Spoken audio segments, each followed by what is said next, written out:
नमस्कार, जय मिथिला जय मैथिली। हम नीरज कुमार अहाँ सबके अपन मैथिली बैचलर चैनल पर हार्दिक स्वागत करै छी। हमर वीडियो अहाँके वर्ल्ड अफेयर के लऽ के रहैए। अमेरिका द्वारा भारत के 3टा कंपनी पर में प्रतिबंध लगायल गेलै हँ। अमेरिका, यूरोपीय यूनियन और यूके जे छै ई अहाँके एगो प्रतिबंध टाइप पर एगो खेल खेलाइ छै जे कोनो देश के अपना कब्जा में राखे के लेल कि भाई अगर तू किछु केला हमरा विरोध में तो हम तोरा पर प्रतिबंध लगा देबो। प्रतिबंध एकर अगर देखल जाए आर्थिक रूप से बहुत मजबूत प्रतिबंध है छै। ओना तो अमेरिका जे छै भारत के अहाँके एलाई मानै छै। एलाई और पार्टनर में सिर्फ अंतर ई है छै कि एलाई मतलब है छै अहाँके नहीं कहै छै एक खून के दूटा बेटा तेना तै प्रकार है छै। एलाई मने अगर देखल जाइए तो जे देश अगर दोसर देश के पार्टनर से बढ़ के है छै। पार्टनर्स मने ही छै जे अहाँ सहयोगी छिए, मतलब साझेदार छिए।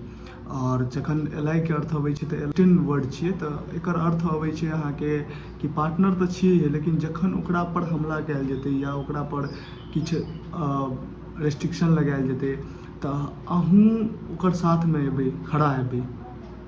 जेना कि एखन मानि लिअ जेना नाटो कंट्री छै, अगर नाटो कंट्री पर में अटैक होइ छै तो जतेक भी अहाँके यूरोपीय यूनियन छै, अमेरिका छै, जतेक भी ई सब देश छै सब अहाँके बचबै के लेल लेतै, कियाकि ई सब एलाई छिए। तो इंडिया के एलाई मानै छै, बट इंडिया अहाँके स्पष्ट रूप से कहि देने छै कि इंडिया जे छै सिर्फ पार्टनर छी, ओ एलाई नहीं छी। आब बात करै छी कि सैंक्शन क्या लागल इंडिया पर में। इंडिया पर में जे सैंक्शन लगल छलै अहाँके किया लागल, एकर पीछा रीजन की छै, की कारण रहल कि सैंक्शन लगेलक हँ अमेरिका। देखियो किछु दिन पहले ईरान जे छै वो अहाँके इजराइल पर में अटैक केने छलै और वो अटैक जे केलक वो लगभग 300 साढ़े 300 ड्रोन और मिसाइल से हमला केलक। ईरान तो विफल रहि गेल, लेकिन अहाँके अमेरिका जे छै इएह पर में एखन किछु ज़्यादा अग्रेसिव भऽ के ई बात के उठा के और सैंक्शन लगा रहल छै। ईरान के बहुत कंपनी पर में सेहो रिस्ट्रिक्शन लगलै हँ, तो ओहिमे इंडिया के सेहो 3टा कंपनी के नाम डालि देलकै। जे अखन रशिया के यूक्रेन सने युद्ध भऽ रहल छलै, ईरान जे छै शहीद 136 नामक ड्रोन अहाँके भेजने छलै रशिया के। ओ जे भेजलकै तो ओ भेजै के लेल अहाँके अगर जलमार्ग से जाइ छै तो ओहि के लेल कार्गो शिप चाही, तो कार्गो शिप इंडियन कंपनी के इस चीज के लेल भाड़ देलकै। और जते भी मिलिट्री इक्विपमेंट जाइ छै अगर ईरान से रशिया जाइ छै तो ईरानो के पता छै कि भाई ई डायरेक्टली अगर जेतै तो बाद में बीचे में विरोधाभास आबि सकैए कोनो दोसर कंट्री के द्वारा। तो ओ ई चीज कहि के तो नहीं भेजलकै मिलिट्री इक्विपमेंट छै, तो इंडियन कंपनी के प्रोबेबली पतो नहीं छलै एहिमे मिलिट्री इक्विपमेंट जा सकै छै। बात करै छी शहीद 136 जे अहाँके नाम कहलहुँ, ओ आखिर में उएह ड्रोन पर में किया लगलै। ओ ड्रोन जे छै अहाँके एगो कंपनी द्वारा संचालित बनायल जाइ छै।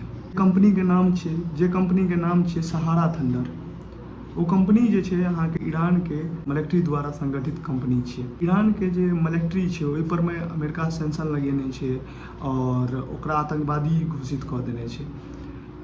तो अगर आतंकवादी के केओ मदद करै छै अमेरिका के दृष्टिकोण से, आतंकवादी के केओ अगर मदद करै छै तो ओ अहाँके ओकरा पर में सैंक्शन लगेतै। ताहि दुआरे भारत के ई तीनों कंपनी पर में सैंक्शन लगा देलक।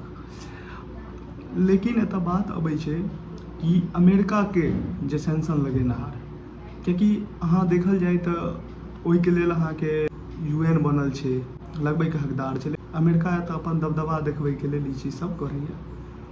और साथ में अगर अमेरिका लगेलक हाँ तो किछु दिनका बाद देखबै अहाँ यूरोपीय यूनियनो लगा देतै और यूकेओ लगा देतै।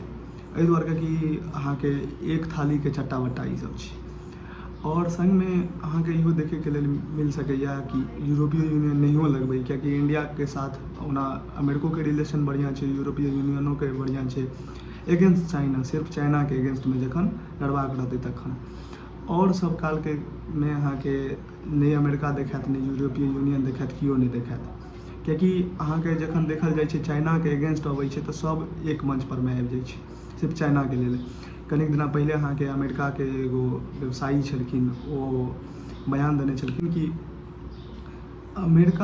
अमेरिका इंडिया अगर पार्टनर छै तो ओकर डिपेंड करै छै सिर्फ चाइना के अगेंस्ट। अगर चाइना हटि जाए, अगर इंडिया चाइना दोस्त बनि जाए तो अमेरिका से सब किछु बॉन्ड टूटि जेतै। देखियो इंडिया गवर्नमेंट सेहो एहि पर किछु अपन जवाब देबे करथिन, कियाकि ओनियो इलेक्शन के टाइम छै तो जवाब सॉफ्टे रहते। बात अबै छै दुनू के बीच पार्टनरशिप रिलेशन के, ई अहाँके हमरा नहीं लगे टूटत, कियाकि 2002 ईस्वी में अहाँके अमेरिका एक बेर और सेंक्शन लगेने छलै मुंबई वेस्ट कंपनी पर, जे कि भारते के कंपनी छलै। ओ ऑयल ट्रेड करै छलै ईरान के साथ, तो ओहो बेर अहाँके सेंक्शन लगायल गेल छलै। लेकिन ओहो बेर बहुत ज़्यादा क्वेश्चन उठल छलै कि भाई ई क्या सेंक्शन एना क्या लगबै छै एना, तो ई सब सेंक्शन अमेरिका सब खेलाइत रहै छै आर्थिक दबाव बनबै दुआरे अहाँके। लेकिन सेंक्शनो कहिया तक, आब कतेक दिना रहतै, कियाकि सेंक्शन अहाँके देखियो तो रशिया पर में सेंक्शन लगलकै, ज़्यादा इफेक्ट नहीं पड़लै। आब चाइनो पर में बहुत कंपनी पर में सेंक्शन लगेने छलै, ओकरो इफेक्ट नहीं पड़लै।